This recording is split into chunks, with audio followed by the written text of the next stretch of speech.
Durante le vacanze invernali mi sono ritrovata a New York, cioè non è che mi sono ritrovata, ci sono proprio andata volontariamente e quindi mi sono detta perché non approfittarne per andare a scoprire alcuni degli art shop di questa gigantesca città. Lasciatemi qui! Pensate che ho pianificato anche una visita al più grande art shop di New York, però questo ve lo racconterò presto. Nel frattempo ho pensato anche di fare un salto da Muji. Muji ha negozi in tutto il mondo, anche in Europa, ma ci credete se vi dico che non sono mai entrata in nessuno di questi? Ero molto curiosa di farlo, anche se all'apparenza è un negozio che vende vestiario e articoli per la casa, ha una corposa sezione dedicata alla cancelleria, che mi manda queste vibrazioni un po' in stile maricondo, semplice, efficace, organizzato, come del resto ci si aspetterebbe da un negozio di articoli per la casa. Andiamo quindi a scoprire cosa avrà in serbo per me.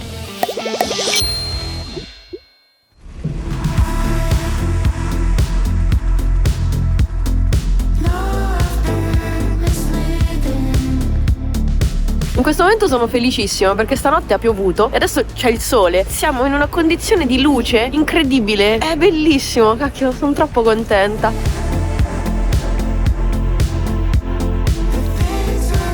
Siamo in uno dei punti più alti di New York, come ti senti? Per la prima volta alta.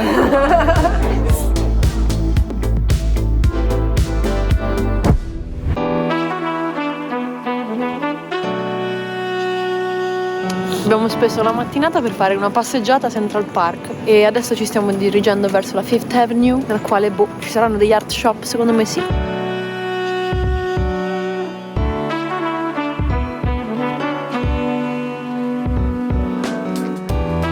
Pensavo fosse un art shop grande perché dalle foto su internet sembrava, ma invece è piccolissimo. È tipo grande quanto il mio studio. È così piccolo che se entro poi il commesso mi parla. Io quando vado negli art shop non è che voglio mettermi lì a dire vorrei questo, no, io voglio esplorare.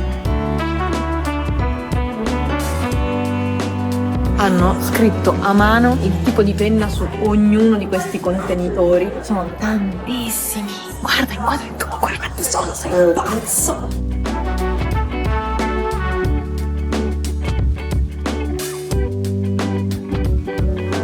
Finalmente siamo arrivati percorrendo la Fifth Avenue da Muji, che non si vedeva perché è coperto da una gigantesca impalcatura, ma l'abbiamo trovato proprio davanti alla biblioteca di New York.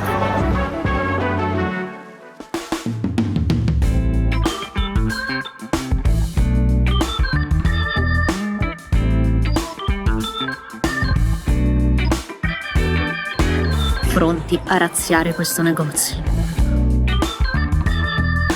Una puntamatite, ma con un tappino molto piccolo. Primo elemento a essere inserito nel carrello, primo di molti però. Molti di questi oggetti semplicemente non si capisce cosa sono, devi leggere. Questa è una spillatrice, no? Sì. Ma senza graffette. Questo è 1 metro, ma è piccolissimo. Questo voglio. No, idea di cosa serva, ma l'avevamo già visto nello store in Giappone e non l'abbiamo preso. Non faremo lo stesso errore 2 volte.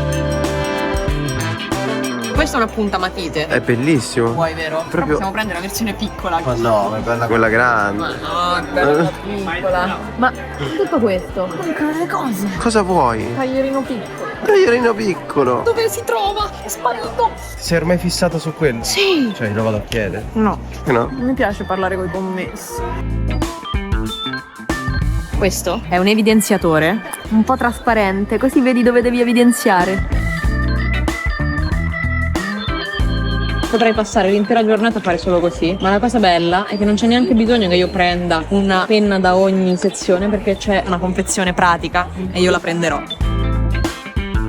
Ma questa è bellissima, io mi faccio le checklist tutti i giorni sui post-it. Wow. No, ma questa roba è incredibile, poi ti spiegherò perché. Questi notebook mi piacciono un sacco perché dalla copertina si vede già come sono fatti all'interno. Mi sembrano fatti proprio bene, divisi per giorni. Questi hanno tipo i giorni da una parte e i quadratoni dall'altra, cioè bellissimo. Se dovessi sceglierne uno, forse vorrei questo. Che bello, ma perché siamo entrati soltanto adesso da Muji? C'è sta anche a Milano. Comunque c'è una sezione dove puoi comporre anche il tuo quaderno ad anelli, vedi? C'è la copertina, sono gli anelli apribili e qui sopra tutta una serie di fogli, righe, quadretti. Ma che belli! Posso suggerire dei fogli? Questi qua. Belli che sono questi. Vero? Perché sono tipo telati.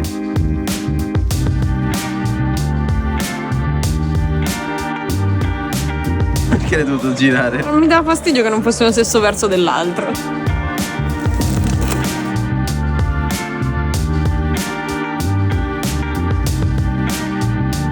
Missione compiuta? Compiutissima. Non voglio sapere neanche dov'è questo negozio a Milano. È un bene per tutti che io non lo sappia. Hai visto che bella questa impugnaturina? Sì, che infatti. mi ha dato? È carinissima. Un pezzo di plastica in più che si diffonderà nel mondo. No, perché questo qui lo teniamo da parte perché è comodo, anche quando torni con le È buste della vero. spesa. Andiamo a comprare un'altra stupidaggine così ce ne danno un'altra. Certo. Ovviamente in hotel vi farò tutto il resoconto di quello che ho comprato. Salve, eccoci arrivati nella camera d'hotel nella quale c'è uno spacchettamento conclusivo di quello che abbiamo preso da Muji. Poi la domanda è, ma Muji? Non lo possiamo sapere. Cominciamo con questo incredibile pencil sharpener. Ha questa dimensione, è manuale, si inserisce la matita, la si blocca e poi... Secondo me sarebbe molto meglio se avesse una ventosa sotto, cosa che non ha, soltanto un filtrino, diciamo. A volte è bene non farsi domande. Comunque il design dell'oggettino è molto carino, mi piace molto, ma lo rimetterei al suo posto. Mi piace anche il fatto che il libretto di istruzioni sia tutto in giapponese, lo rende molto esotico. 2 gomme, una bianca, una nera.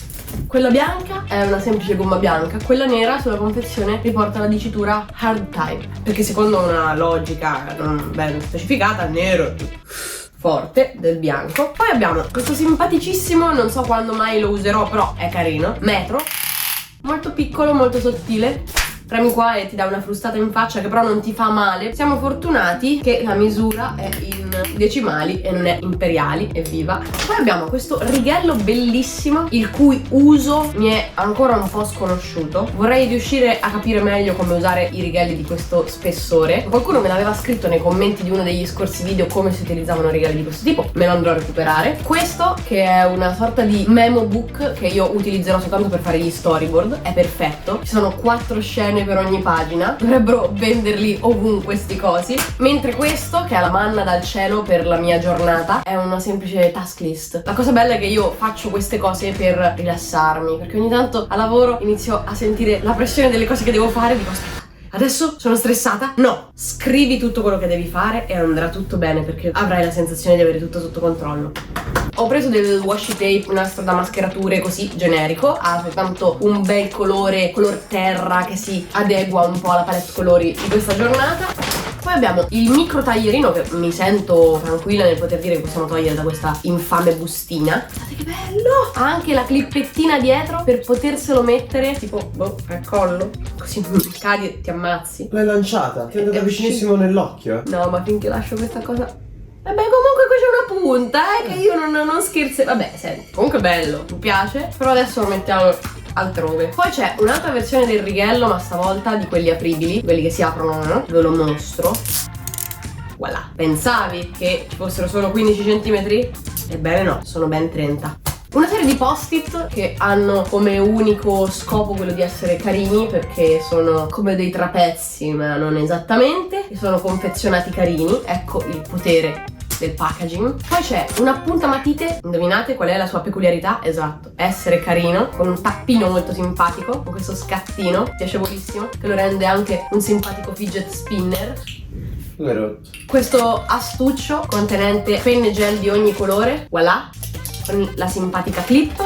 Una penna con la punta a pennello, brush pen, questa l'ho presa nera. Abbiamo la canonica penna, stavolta 2 colori, di solito è 3, no? Tipo nero, rosso e blu, stavolta soltanto nero-rosso, essenziale, però fa quello che deve fare. Poi carino il fatto che la sezione sia triangolare, molto simpatica, dovrebbe aiutare anche l'impugnatura. E l'inestimabile evidenziatore con la punta trasparente, questo sì che è proprio bello, non vedo l'ora di provarlo. Poi tra le carte cosa c'è? A parte questo blocchetto contenente appunto 5 altri blocchi che possono sempre far comodo, ne avevo uno, alla fine ho distribuito questi blocchi a chiunque ne avesse bisogno, per cui questo torna a me. Un piccolo planner molto modesto, spillato, tranquillo, però carino. E poi 2 diverse varianti di queste cover di quadernoni ad anelli, questa copertina color cartone e spirale trasparente, questa copertina nera, spirale nera. Molto carine queste spirali perché si aprono e si possono inserire varie tipologie di fogli che si possono comprare a seconda della dimensione che avete scelto. Qui io ho una risma di fogli a righe, una risma di fogli bianchi normali, standard, e 2 piccole rismettine di fogli tipo d'acquerello. Questi qui hanno una grana, sembrano un po' tipo tintoretto, cose così, molto carini. Peccato che quanto contengono? 5 fogli l'una. un po' pochino. Questi altri invece sono 230 fogli. Ultima, ma non per importanza, abbiamo la